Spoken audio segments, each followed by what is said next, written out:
Video şarkı geçiyor.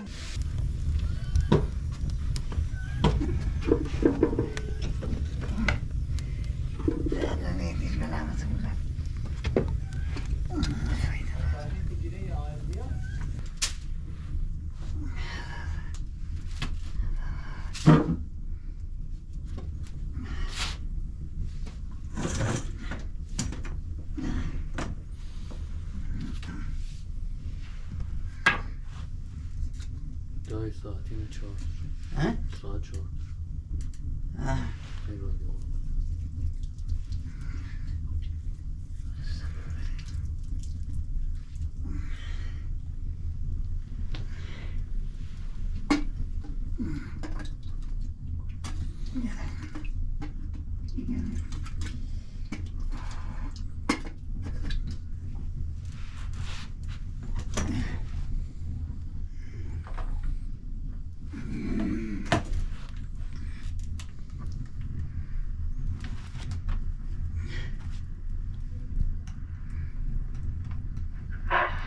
این فرصت ما خدمات تخصصی و فوق تخصصی بیمه ای رو به بخش عمده ای از بیمه شده همون در شهرستان وسایل که شامل بیمه شده های روستایی و اشایه و همینطور این سیما به مکتن باید اسلامی خرد پیشگی شده تا قادر امسال این شهر شرکت میلیاردها تبدیلات مقاوم سازی به روستاییان شهرستان پرداخت شود.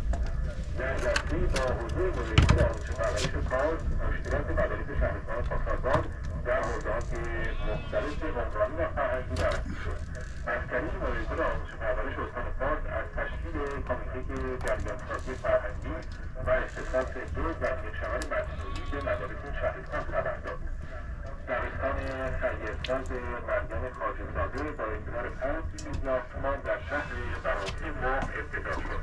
با افتتاح این واحد آموزشی مشکل دوشیفته بودن مدارس ابتدایی شهر برطرف شده است. مجتمع فرهنگی ورزشی آموزشی فولاد قوی